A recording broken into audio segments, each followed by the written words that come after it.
Man, there were a lot of beam clashes in this episode today. And boy oh boy do we have a lot to talk about. So alrighty guys, it is Quaman here today giving you my episode 65 review of Dragon Ball Super, as we have finally surpassed Dragon Ball GT in terms of length. So let's get straight into this review. Woo! We got a lot to talk about here. So the episode starts off with Zamasu pretty much powering up. And we see that Zamasu pretty much saying that he pretty much developed this halo, and it looks extremely similar to what Whis and Vados have. It doesn't look different, it looks very similar, and this is an insider for one of my friends who's gonna watch this review. He knows what I'm talking about when I say it looks very similar. And in the process of, you know, powering up using this halo, Zamasu fires an attack at Goku and Vegeta. Goku and Vegeta fight back with shooting a beam clash. That way Mai, Bulma, and Trunks can escape. And after this, we see that Zamasu uses another attack, which he calls the Blade of Judgment. Now, this is going to be one of the first few attacks that we see from Zamasu, where he's using very holy, godlike attacks, and I really like the names that he's using, and I'm going to talk more about this later. But in the process, Trunks is taken off with Mai and Bulma, and we cut to a scene where we see all of the people in the subway trying to evacuate. Here is where something kind of funny happened, but also fucked up. There's this guy who's trying to obviously leave the subway because it's dangerous. Zamasu's attacks are causing a havoc all over the place. And this one guy leaves the subway and gets fucking zapped. I mean, this nigga became burnt popcorn, for crying out loud. Completely vaporized. And then Yajirobe and the others wanted to like kind of stay inside and wait to see if it was safe. Yajirobe volunteers to go outside and check if the coast was clear. The coast was clear and they evacuate. And the thing to me is like, this one fucking guy, there's not that many people left on Earth. This one guy dies and not a damn thing anybody has to say about it. And I'm not criticizing the episode by doing this, guys. I'm thinking this is more of a funny moment. One guy fucking died and nobody had a damn thing to say about it. I thought that was hilarious. So pretty much everybody leaves. The guy gets killed. And we see that in this process, Goku and Vegeta are getting ready to fight against Zamasu once again. But in the meantime, Bulma opens up this capsule lab to finish the repairs as Trunks finally delivered off, you know, Mai and Bulma to a safe area. And I felt that that was a cool scene. Mai gives Trunks 2 senzu beans, so that was also important, and I definitely think that those senzu beans are going to be used later. That's why Mai gave him the 2 senzu beans. And in the process, we're seeing Goku and Vegeta fighting Zamasu, and it has no effect. But the cool thing here is Zamasu uses another attack, which he calls the Lightning of Absolution. He used it on Vegeta. Vegeta pretty much got zapped, and Goku also got zapped too. So pretty much Goku and Vegeta are knocked out cold while Trunks was, you know, going around to go help them. Now, in the process of Trunks going over to try and save, you know, Goku and Vegeta from Zamasu, we see that the earth is shaking, and I noticed some interesting details about when the earth was shaking that I'm going to talk about later on. But he saves the little girl Maki in the process and pretty much tells everybody to go over and go towards Bulma and, you know, Mai, where they're going to be safe in that thing.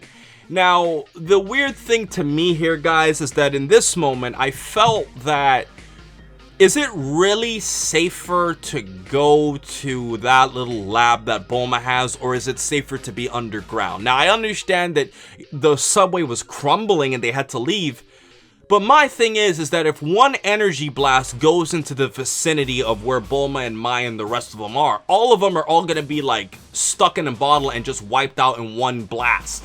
As opposed to if it's a subway, at least you have the ground that somewhat protect you and you're more concealed. So I felt that that was kind of silly, but it's not much to really hark on. So we go back to the words, you know, we see a scene later on where we see, you know, obviously Trunks is showing up to, you know, save Goku and Vegeta. And before doing this, there was a quick scene that I forgot to mention where we see Goku and Vegeta, when Zamasu used the Light of Absolution, they pretty much pierce through it. Now, the weird thing that I noticed here, guys, is that this attack that Zamasu was using, it was like a weird ghost-like aura. Yes, this was before they were knocked out. A weird ghost-like aura of like a phoenix, like a purple phoenix. And it was like a really cool attack, but it was also really fucking weird. It's like, what the hell is this? And you know, we already saw some signs of this from the previous episode where Zamasu pretty much opened up a fucking portal with his scythe. So he was already kind of learning all these new techniques, but that was a very weird thing. And Goku and Vegeta managed to pierce through it, and they try to hit him. But before they got knocked out, he pretty much grabs their hands and crushes him and throws him away. So this was right before Trunks arrived. I just had to point out this detail because it's extremely important to talk about this awkward attack that he had. So Trunks comes in, powers up. I was thinking Trunks was gonna get another transformation because the way the scene was, the change in the music, Trunks getting super mad. I was like, Trunks is definitely gonna get even stronger than what he was before, and it seems like he's just this you know, Super Saiyan 2 blue transformation that we saw him using before, so it wasn't anything new to the picture. And we see that Zamasu uses an attack called the Holy Wrath, and Trunks fires back with a galick gun. And here's where I marked out, guys. Vegeta, beat up and fucking injured, is like proud of Trunks for what he's doing. He powers up his own galick gun, and they fucking shoot a father-son galick gun, Gairikuho, whatever the fuck you want to call it, Japanese, English. They fire a fucking father-son galick gun back at Zamasu. It didn't do a goddamn thing, but that was actually pretty fucking creative. I've never considered people doing a father-son Kamehameha. That's where Super tricked me. They got something new to the picture that I never even imagined. Like, that was super fun. Now, it would have also been cool if they did Final Flash, because I think Final Flash was a slightly more appealing move. But still, that was amazing to see a father-son galick gun. Doesn't do a damn thing. And Zamasu fires another Lightning of Absolution, and Vegeta saves Trunks like the good father that he is. Vegeta is definitely not the same guy he used to be, and Vegeta's pretty much out cold. Trunks is pretty much, I guess you could say, exhausted for trying to hold off Zamasu, and Goku, the good old hero that he is, he jumps in the way and fires a Kamehameha. Episode ends. I marked out, that was such a cliffhanger for the next episode, and we have a lot more to even talk about in this episode. So let's go to the action. I thought the action scenes were great. There was definitely a lot of beam clashes. We really didn't see a lot of punching and kicking in this episode, except for when Goku and Vegeta, as I said before, they pierced through Zamasu's like purple cloud phoenix and like tried to hit him, but then they got blocked and like Zamasu crashed their arms and like threw him down. Like, we really didn't see any like actual hand-to-hand fighting, but the beam clashes were cool. It was just kind of an abundance. And to talk about some interesting details, the whole Halo thing that Zamasu talked about, I want to go a little bit more in depth about this. So if Zamasu now has this halo, does this now mean that he to some degree is like an angel now? Like, he is like above all the other gods? Because the thing is that this is weird. Zamasu was a Supreme Kai apprentice. He wasn't even a full Supreme Kai. And Goku Black was pretty much Zamasu just in Goku's body. So for him to have this transformation, I know it was a fusion, but it kind of made me scratch my head. Like, how did he just get like all these things? Like, it's not like even regular Supreme Kais have this, or so we think, you know? And if they do, we've never fucking seen them before. So I felt that was pretty weird, especially if we see Gowasu and the Supreme Kai, you know, they're pretty much just sitting around, you know, dilly-daddling, and they are full Supreme Kais, and they couldn't even conceive of what he was doing. So that was weird. I also noticed that when Zamasu was using his attacks, we see like a scene throughout the earth, and we see that the Kame House was shown in the future, and Android 8 was shown. Obviously, Android 8 from Dragon Ball, you guys would know him. He looks a lot like Frankenstein. Frankenstein's monster, I'm sorry. And the weird thing I said to myself, curious Qua, man, if Roshi exists in this fucking world, why the fuck didn't you pay him a visit to go get the demon seal so like you could actually trap Zamasu? I mean, I know that all of these things happened all at once, you know, so it's not like they could have gone to Roshi beforehand, but I mean, the thing is, if Roshi exists in the fucking future, then you gotta think that he should have had some impact, and I'm pretty sure Trunks would have paid him a visit at least once in his entire history in the future, especially since Roshi was shown in the the history of Trunks special. So it was like Roshi's here and there's no contact with him. Like, I felt that was weird. I'm not criticizing it. I just felt it was weird that Roshi could exist in this world, but he's had like no fucking impact at all. So you'd rather talk to a Roshi in another fucking timeline to help you than one who's been here the whole fucking time that could have taught you the Mafuba too. I'm not saying that, like I said again, I'm not criticizing it. It's just something that popped into my mind. I'm not tearing the episode apart from it. I really enjoyed the episode, just something I noticed. And the other thing I wanted to talk about is this episode was extremely similar to the Cell Saga because if you guys remember, Zamasu, when he used his attack, he pretty much used that, you know, lightning absolution attack. It pretty much knocked out Vegeta, but that was very similar to the Cell Saga in which Gohan pretty much jumped in to save himself from Vegeta. But it's like the roles are now swapped. So like Trunks this time is like the one who was saved, whereas originally Trunks was the one who was killed. And Vegeta is the one who's doing the sacrificing by actually getting his body in the way to be harmed. And this time, Goku's the one who's actually jumping in to, like, you know, hold him off with the Kamehameha Clash, when in fact it was originally Gohan. So it's kind of playing with the whole Cell Arc stuff, and it's kind of cool in how they're doing it, especially because everything in this episode was pretty much a beam clash. I mean, how many beam clashes did we get? My goodness.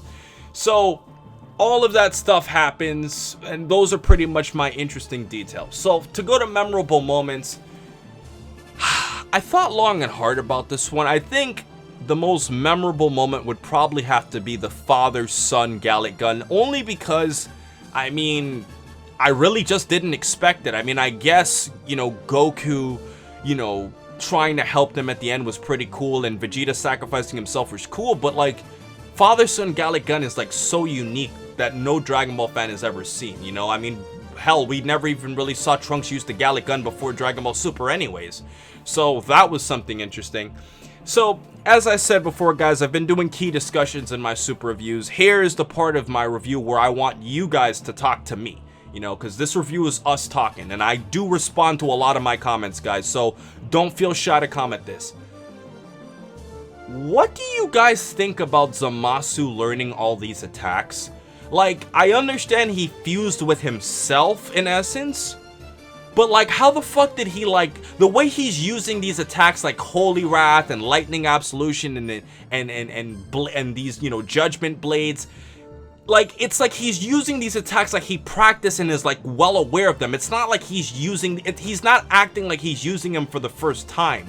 So my question to you guys, your headcanon, your theories, whatever, you know, whatever observations you made, how do you guys think he just learned these attacks? I know he fused with himself, but like, where did he get the knowledge to do that? I don't know, like, I really don't understand this, and in the last episode, we saw him like rip open that vortex with the scythe. I'm really curious to hear what you guys think about how he just got to know these attacks. Really curious there, guys. And for my predictions, well, before I get into my predictions, to talk about the episode as a whole, I'm pretty much gonna have to say that this was a phenomenal episode.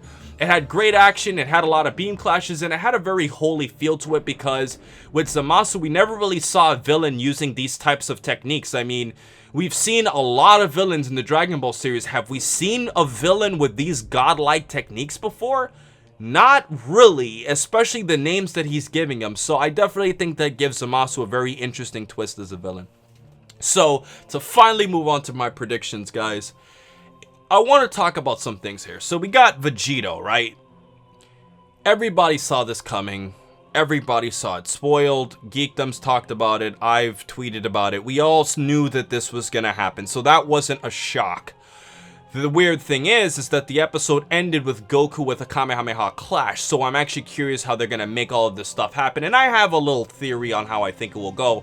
But the weird thing I noticed is that in the previews, you see like Zamasu's face is like half purple, half green.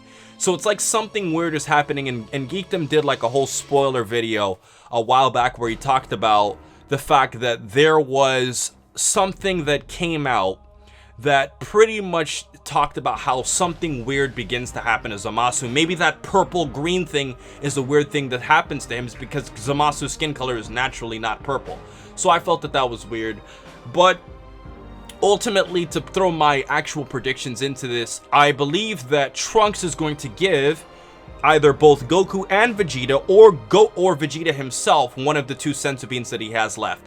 I think that those last 2 senzu beans are going to be used for a reason. There's 2, which means that 2 people are probably going to use them. I doubt Trunks is only going to use 1. My prediction is that Zamasu's beam clash is going to knock Goku out. Goku's going to be severely injured, and Trunks is going to give those last 2 beans to help Vegeta, who's already pretty much out of commission, and Goku, who would be out of commission after this beam clash by himself. Those 2 senzu beans, they're going to heal up, they're going to fuse using Goasu's air-rings, and that's pretty much what I expect to happen, and Goku's blast is going to be completely ineffective.